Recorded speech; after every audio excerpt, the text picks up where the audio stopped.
Good morning, students. In last class, we have discussed about the four parameters that are radius, frequency, energy and velocity. देखिए बेटा, इन parameters से related numerical solve करने के लिए मैं आपको एक ट्रिक बता रहा हूँ, थोड़ा सा आप ध्यान में रखेंगे। कई बार आपको क्वेश्चन में इस तरीके से दे देता है that calculate the radius of second excited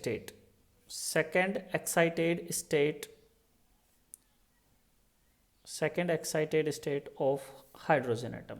H atom की सेकेंड एक्साइटेड स्टेट की बेटा अपने को रेडियस कैलकुलेट करनी है। अब देखिए बेटा, अपने पास जो रेडियस का फॉर्मूला आया था R N is equal to आया था 0.529 into N square by Z angstrom.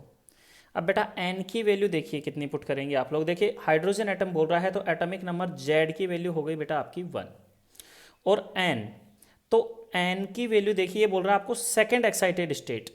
देखिए बेटा एन इज इक्वल टू अगर 1 होता है तो एन इज इक्वल टू 1 को बोलते हैं ग्राउंड स्टेट। इसको बोलते हैं बेटा ग्राउंड स्टेट या फर्स्ट स्टेबल स्टेट। अब देखिए ये तो ग्राउंड स्टेट हो गई। एन इज इक्वल टू 2 कौन हो गया बेटा? First excited state. And N is equal to 3 हो गया बेटा आपका सेकेंड एक्साइटेड स्टेट। तो एन की वैल्यू यहाँ पर आप लोग 3 पुट करेंगे। देखिए जो भी एक्साइटेड स्टेट बोले तो एन की वैल्यू +1 करके, एन की वैल्यू आएगी हमेशा एक्साइटेड स्टेट +1 करके। कोई भी एक्साइटेड स्टेट बोले तो सेकंड एक्साइटेड स्टेट बोल रहा है तो एन की वैल्यू 3, फर्स्ट एक्साइटेड स्टेट बोल रहा है तो एन की वैल्यू 2, फोर्थ एक्साइटेड स्टेट बोल रहा है तो बेटा एन की वैल्यू 5 पुट करनी है। इस तरीके से आपको न्यूमेरिकल्स सोल्व करने हैं, ठीक है बेटा। Now today we are going to discuss our new topic that are spectral lines of hydrogen atom. Spectral lines of hydrogen atom, या तो बेटा आप ये बोल सकते हैं इसको spectral lines of hydrogen atom, या फिर अपन इसको बोल सकते हैं line spectrum of hydrogen atom. Line spectrum of hydrogen atom. पहले बेटा हम लोग इसके लिए फॉर्मूला डेराइव करते हैं। देखिए अगर अपन बेटा बोर्स थ्योरी के अकॉर्डिंग बात करें तो बोर्स थ्योरी के अकॉर्डिंग बेटा अपने पास एनर्जी की जो वैल्यू आई थी that was -m⁴ divided by 8 of epsilon naught square h square into Z square by N square आई थी, ठीक है। अब एच एटम की जहां पर भी बात आती है बेटा तो एच एटम के लिए जो एटॉमिक नंबर है Z that will be 1, so we can say that E N would be equal to -m⁴ divided by 8 epsilon naught square H square, और जेड की वैल्यू हो गई बेटा 1, तो और ये आ जाएगा 1/n स्क्वायर, ठीक है बेटा। अब यहां पर अपन बात करते हैं कि जब भी कोई इलेक्ट्रॉन बेटा लोअर ट्रांजिशन स्टेट से हायर ट्रांजिशन स्टेट में मूव करता है तो जब ये वापस से हायर टू लोअर में रिटर्न होकर आता है तो ये क्या करता है? एनर्जी रेडिएट करता है, that is daily is equal to H nu आया था अपना, and this energy is equal to the difference of energies of these both energy levels. So this is En1 and this is En2. So according to Bohr theory we can write that H nu would be equal to En2 minus of En1. En2 is the energy of higher transition state or higher energy level. En1 is the energy of lower transition state or lower energy level. Correct. तो यहाँ से आ जाएगा बेटा अपना H new को अपन लिख सकते हैं बेटा c/λ, दैट वुड बी, यहाँ पर देखिए बेटा वैल्यू पुट कर दीजिए, ये वैल्यू पुट कर दीजिए तो ये आ जाएगा -m⁴/8 epsilon naught square h square, और देखिए n2 की बात कर रहे हैं तो 1/n2 का square, minus minus plus m⁴ divided by 8 epsilon naught square h square 1/n1 square. देखिए बेटा ये जो टर्म है वो तो कांस्टेंट आ जाएगी, तो यहाँ से आ जाएगा hc/λ is equal to plus का कॉमन ले लीजिए तो m⁴ divided by 8 epsilon naught square h square common आ गया, ये आ जाएगा बेटा -1/n2 square plus 1/n1 square, correct बेटा।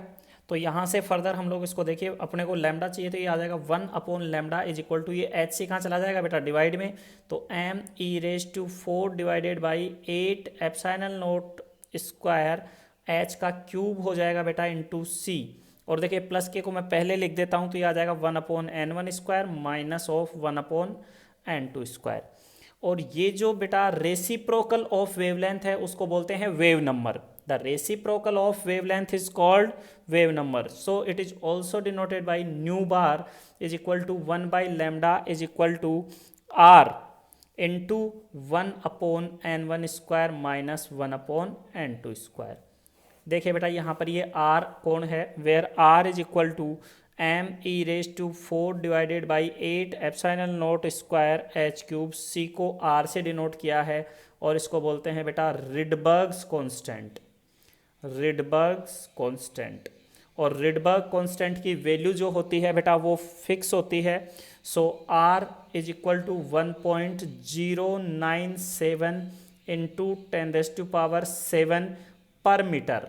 देखिए लैम्डा किस में होता है बेटा, मीटर में, और ये इसका रेसिप्रोकल है तो क्या आएगा, पर मीटर आएगी, इसकी यूनिट याद रखिएगा, है ना। अब यहाँ पर एक बात देखिए बेटा कि यहाँ पर डिफरेंट डिफरेंट एनर्जी लेवल से जब कोई इलेक्ट्रॉन ट्रांजिशन करता है तो यहाँ पर अपने को डिफरेंट डिफरेंट सीरीज मिलती हैं, ठीक है। तो सबसे पहले अपन जो सीरीज की बात करेंगे बेटा वो करेंगे अपन लाइमन सीरीज की। फर्स्ट की बात करेंगे लाइमन सीरीज। तो देखिए बेटा लाइमन सीरीज अपने को कब मिलती है कि जब भी कोई इलेक्ट्रॉन हायर ट्रांजिशन एनर्जी या higher transition state n2 is equal to, higher कौन कौन सी होंगी, 2 3 4 एंड सो ऑन इन्फिनिटी तक। अगर बेटा हायर एनर्जी लेवल से lower energy level n1 is equal to 1 में, यानी कि बेटा हायर से और फर्स्ट ऑर्बिट में आता है, तो जो अपने को जो स्पेक्ट्रल लाइंस का जो सेट मिलेगा उसको अपन कौन सी सीरीज बोलेंगे, लाइमन सीरीज बोलेंगे। And this series is obtained in ultraviolet UV, ultraviolet region of electromagnetic spectrum. यानी कि बेटा लाइमन सीरीज की जो स्पेक्ट्रम का जो सेट आएगा वो किस रीजन में होगा, अल्ट्रावायलेट रीजन में होगा, करेक्ट। तो यहाँ से इसकी जो वेव नंबर या वेवलेंथ का जो फॉर्मूला आ जाएगा बेटा is equal to R multiply by, देखिए n1 की वैल्यू तो कितनी हो गई, फिक्स हो गई 1, तो 1 upon 1 square minus 1 upon n2 square. और बेटा n2 की वैल्यू कितनी आएगी, 2 3 4 5 6। अगर वो बोलता है फर्स्ट लाइन मिलेगी तो फर्स्ट लाइन कब मिलेगी बेटा, जब सेकंड से फर्स्ट में आएगा, सेकंड लाइन मिलेगी थर्ड से फर्स्ट में आएगा, फोर्थ लाइन मिलेगी फोर्थ से फर्स्ट में आएगा। इस तरीके से अपने को ये लाइमन सीरीज मिलेगी। सेकंड अगर अपन बात करें बेटा, सेकंड आपकी आएगी बामर series. Second one is Balmer series. When an electron makes a transition from higher energy level n2 क्या होगा बेटा 3 4 5 and so on to lower energy level second। अगर बेटा हायर 3 4 5 से अगर सेकंड में आता है तो अपने को कौन सी सीरीज मिलेगी, बामर series. And it is obtained in visible region. बेटा ये आपको याद रखना है, this is obtained in visible region of electromagnetic spectrum, correct. Now इसका जो वेवलेंथ का जो फॉर्मूला आ जाएगा बेटा या वेव नंबर का फॉर्मूला आ जाएगा वो आ जाएगा, देखिए n1 की वैल्यू कितनी हो गई 2, तो 1 अपॉन 2 का स्क्वायर 1 माइनस n2 का होल स्क्वायर। देखिए n2 की वैल्यू आएगी 3 4 5 6 7 सो ऑन। थर्ड जो सीरीज मिलेगी बेटा Paschen series, Lyman Balmer then Paschen series. Paschen series जो मिलेगी जब भी कोई बेटा electron higher energy level n2 is equal to 4 5 6 and so on से बेटा n1 इज इक्वल टू 3 में ट्रांजिशन करता है तो अपने को कौन सी सीरीज मिलेगी, पाश्चन सीरीज मिलेगी। And this is obtained in infrared region of electromagnetic spectrum, infrared reason में मिलेगी बेटा, याद रखिए, ठीक है। एंड इसकी वेव नंबर या वेवलेंथ का फॉर्मूला हो जाएगा बेटा आर। अब देखिए n1 की वैल्यू कितनी हो गई, फिक्स हो गई 1/3 का स्क्वायर माइनस 1/n2 का स्क्वायर। n2 की वैल्यू आएगी बेटा 4 5 6 7 and so on. Fourth one is Brackett series. Brackett series, जो ब्रैकेट सीरीज है बेटा वो मिलेगी when an electron makes a transition from higher energy level n2 is equal to 5 6 7 and so on to lower transition state that is n1 is equal to 4। और ये this is also obtained in infrared region बेटा, this is also obtained in infrared region। यानी कि जब भी कोई electron बेटा 5 6 7 8 और सो उनसे फोर्थ ऑर्बिट में आता है तो अपने को ब्रैकेट सीरीज मिलेगी। तो इसका जो वेव नंबर का फॉर्मूला या वेवलेंथ का फॉर्मूला जो हो जाएगा आपका 1/4 का स्क्वायर माइनस 1/n2 का स्क्वायर, और n2 की वैल्यू बेटा 5 6 7 and so on. Fifth one is fund series या पी फंड से भी बोलते हैं बेटा इसको, फंड सीरीज। और ये जो है आपकी बेटा when an electron makes a transition from higher transition state that is 6, 7, 8 and so on to lower transition state 5 and it is also obtained in infrared region of electromagnetic spectrum. यानी कि जब भी कोई इलेक्ट्रॉन बेटा higher transition state कौन कौन से हो सकती हैं, 6, 7, 8 एंड सो ऑन से लोअर ट्रांजिशन स्टेट यानी कि किसमें 5 में अगर ट्रांजिशन करता है तो फंड सीरीज मिलेगी अपने को। और इसकी वेव नंबर या वेवलेंथ का फॉर्मूला हो जाएगा R मल्टीप्लाई बाई 1/5 का स्क्वायर माइनस 1/n2 स्क्वायर। और बेटा यहाँ पर n2 की वैल्यू आएगी 6, 7, 8 एंड सो ऑन। तो देखिए बेटा अगर अपन इनको एनर्जी के अगर ऑर्डर में अगर इनको ड्रॉ करते हैं तो देखिए इनका ऑर्डर कुछ इस तरीके से रहेगा बेटा।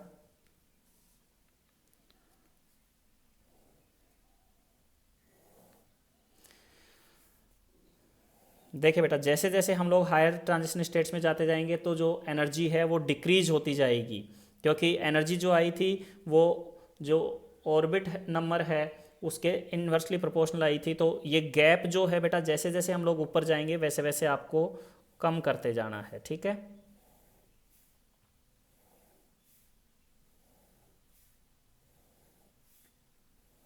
इस तरीके से और ऐसे जाकर बेटा ये अपना इन्फिनिटी पर आ जाएगा। देखिए n is equal to 1, n is equal to 2, n is equal to 3, n is equal to 4, n is equal to 5, n is equal to 6, n is equal to 7, n is equal to 8 और बेटा ऐसे ऐसे जाएंगे तो अपन finally कहाँ पहुँच जाएंगे, infinity पर पहुँच जाएंगे।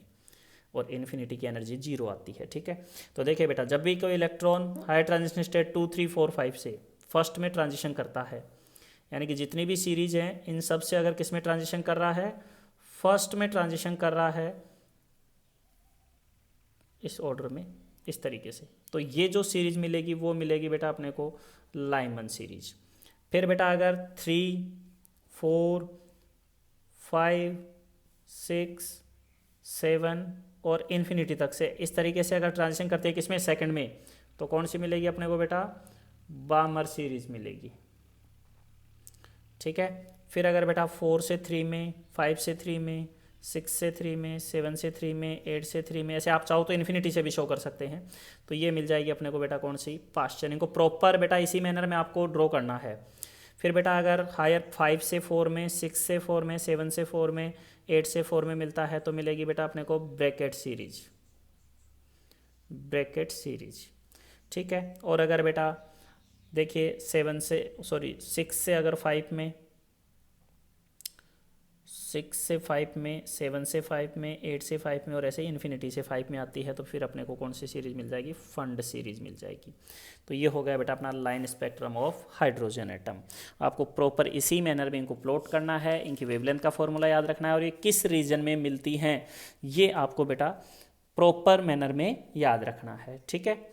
नेक्स्ट हम लोग प्लॉट करेंगे बेटा energy level diagram for hydrogen atom. Energy level diagram of hydrogen atom, energy level diagram for H atom.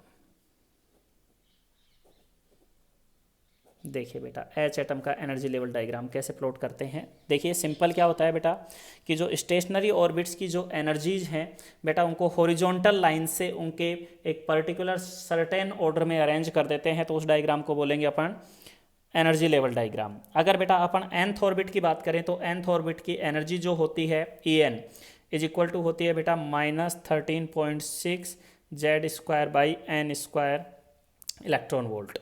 अगर मैं बेटा H एटम की बात करूं तो H एटम के लिए N की वैल्यू जो होती है बेटा Z की वैल्यू जो होती है वो होती है 1, तो एनर्जी की वैल्यू आएगी बेटा -13.6 अपॉन n² इलेक्ट्रॉन वोल्ट, ठीक है बेटा।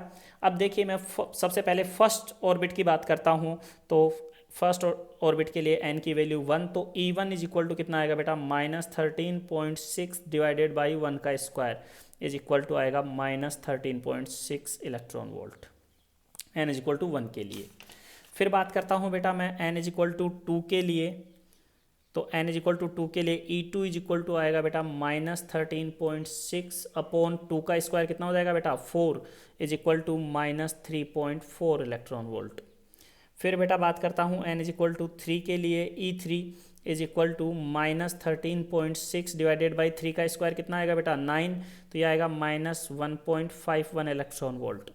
फिर आता है बेटा n इज इक्वल टू 4, तो यहाँ पर आ जाएगा बेटा E4 के लिए -13.6 डिवाइडेड बाई 4 का square 16 is equal to -0.85 electron volt. ऐसे ही बेटा n इज इक्वल टू 5, तो n इज इक्वल टू 5 के लिए E5 is equal to -13.6 divided by 5 का स्क्वायर बेटा 25 is equal to -0.54 electron volt. n is equal to 6 के लिए आ जाएगा बेटा E6 is equal to -13.6 divided by 36 is equal to -0.38 electron volt. ऐसे चल के बेटा अगर मैं इन्फिनिटी की बात करूं तो E infinity is equal to आएगा -13.6 अपॉन इन्फाइनाइट का स्क्वायर, तो ये कितना हो जाएगा बेटा 0। यानी कि इन्फिनिटी ऑर्बिट में जो बेटा इलेक्ट्रॉन होगा उस इलेक्ट्रॉन को रिलीज करने के लिए अपने को एनर्जी देने की रिक्वायरमेंट नहीं है, उस इलेक्ट्रॉन को अपन क्या बोलेंगे फ्री इलेक्ट्रॉन बोलते हैं। यानी कि एनर्जी जो गिवन होगी उस इलेक्ट्रॉन के लिए दैट वुड बी 0। ठीक है, अब देखिए बेटा इन एनर्जी लेवल्स को अपन हॉरिजॉन्टल लाइंस के अकॉर्डिंग क्या कर देते हैं प्लॉट कर देते हैं, और उसी डायग्राम को हम लोग क्या बोलेंगे एनर्जी लेवल डायग्राम बोलेंगे। देखिए बेटा सबसे पहले ये n इज इक्वल टू 1 के लिए है, E की वैल्यू है E1 की -13.6 इलेक्ट्रॉन वोल्ट, और इस स्टेट को n इज इक्वल टू 1 को बोलते हैं ग्राउंड स्टेट, ग्राउंड स्टेट। फिर देखिए बेटा जो सेकंड एनर्जी लेवल है उसकी एनर्जी है -3.4। जैसे मान लीजिए मैंने बोल दिया कि यहाँ पर है आपका -3.4 इलेक्ट्रॉन वोल्ट, ये हो गया n इज इक्वल टू 2 के लिए। अब देखिए बेटा इन दोनों में एनर्जी डिफरेंस है ऑलमोस्ट 10 इलेक्ट्रॉन वोल्ट का, लेकिन अब देखिए थर्ड में जैसे जाएंगे तो एनर्जी डिफरेंस सडनली क्या होता है कम हो जाता है। तो जैसे जैसे ऊपर जाएंगे वैसे वैसे इन एनर्जी लेवल डायग्राम में जो एनर्जी गैप है वो क्या होता जाएगा डिक्रीज होता जाएगा। ये n इज इक्वल टू 3 के लिए आ गया बेटा कितना है -1.51 इलेक्ट्रॉन वोल्ट। फिर बेटा n इज इक्वल टू 4 के लिए गैप को और कम कर देना है, n इज इक्वल टू 4 के लिए कितना आ जाएगा बेटा -0.85 इलेक्ट्रॉन वोल्ट। फिर बेटा n इज इक्वल टू 5 के लिए और कम हो जाएगा, तो n इज इक्वल टू 5 के लिए कितना आ जाएगा -0.54 इलेक्ट्रॉन वोल्ट। फिर बेटा n इज इक्वल टू 6 के लिए और कम हो जाएगा, n इज इक्वल टू 6 के लिए आ जाएगा -0.38। और ऐसे करके अगर बेटा मैं इन्फिनिटी तक जाता हूँ तो इन्फिनिटी का आएगा एनर्जी जो वो आएगी 0। यानी कि इन्फिनिटी ऑर्बिट में जो भी इलेक्ट्रॉन होगा उसको रिलीज करने के लिए अपने को एनर्जी देनी नहीं पड़ेगी। और ये जितनी भी स्टेट्स हैं बेटा ये कौन से स्टेट हैं excited state, these all are excited states. अब यहाँ पर देखिए बेटा ये तो ग्राउंड स्टेट हो गया n इज इक्वल टू 1, ये कौन हो गई फर्स्ट एक्साइटेड स्टेट। तो मैंने पहले बोला था आपको कि n की वैल्यू +1 होकर आएगी। फर्स्ट एक्साइटेड स्टेट के लिए n is equal to 2, second excited state के लिए n की वैल्यू 3, थर्ड एक्साइटेड स्टेट के लिए n की वैल्यू 4, फिफ्थ एक्साइटेड स्टेट के लिए n की वैल्यू फोर्थ के लिए 5, फिफ्थ एक्साइटेड स्टेट के लिए n की वैल्यू आ जाएगी आपकी 6। ठीक है बेटा, तो इसी ऑर्डर में अपने को इसको अरेंज करना है, और ये फिगर क्या हो जाएगा आपका energy level diagram for hydrogen atom या फिर energy level diagram of hydrogen. ठीक है, उसके बाद में बेटा देखिए हम लोग बात करेंगे limitations of Bohr's atomic model. Limitations of Bohr's atomic model. Bohr's atomic model की बेटा अगर मैं लिमिटेशंस की बात करूं तो यहाँ पर अपन बेसिक 4 बातें करेंगे। पहला, this theory is applicable only 1 electron species like hydrogen atom, यानी कि ओनली 1 इलेक्ट्रॉन स्पीसीज के लिए ही क्या है अलाउ एप्लीकेबल है। 1 इलेक्ट्रॉन जैसे हाइड्रोजन हो गया, हीलियम प्लस हो गया बेटा, लिथियम प्लस आयन हो गया, इनके लिए ही एप्लीकेबल है। ये 2 और मोर देन 2 इलेक्ट्रॉन वाली एटम्स के लिए एप्लीकेबल नहीं है या उनको एक्सप्लेन नहीं करती है। सेकेंड थ्योरी, बोर ने बेटा ओनली सर्कुलर ऑर्बिट्स अज्यूम किए।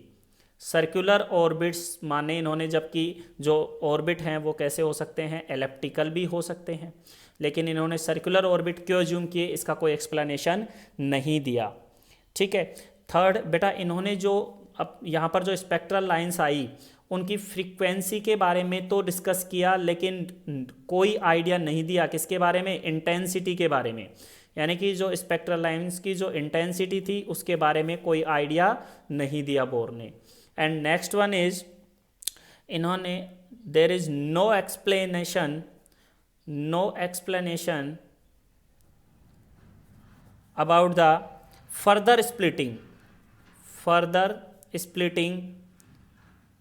of spectral lines, further splitting of spectral lines,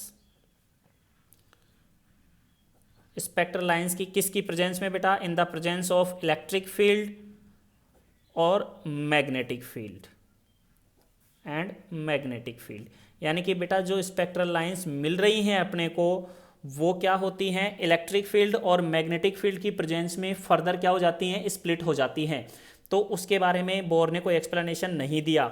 और बेटा जो मैग्नेटिक फील्ड की प्रेजेंस में जो फील्ड लाइंस स्प्लिट होती हैं उस इफेक्ट को बोलते हैं जीमान इफेक्ट।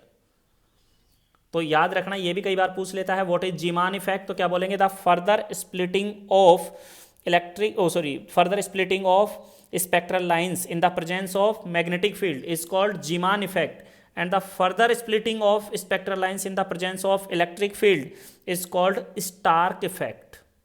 इसको क्या बोलेंगे बेटा? स्टार्क इफेक्ट बोलते हैं। ठीक है बेटा, ये आपका बोर मॉडल कंप्लीट हो गया है। नेक्स्ट सेक्शन में बेटा हम लोग इसमें एक दो छोटी छोटी बातें बची हुई हैं उनको डिस्कस करेंगे, और हम लोग यहाँ पर न्यूमेरिकल प्रॉब्लम्स को डिस्कस करेंगे नेक्स्ट लेक्चर में। यहाँ तक आप लोग इसको प्रॉपर वे में आप प्रैक्टिस कीजिएगा। अगर कोई प्रॉब्लम है then you can consult with me. Thank you.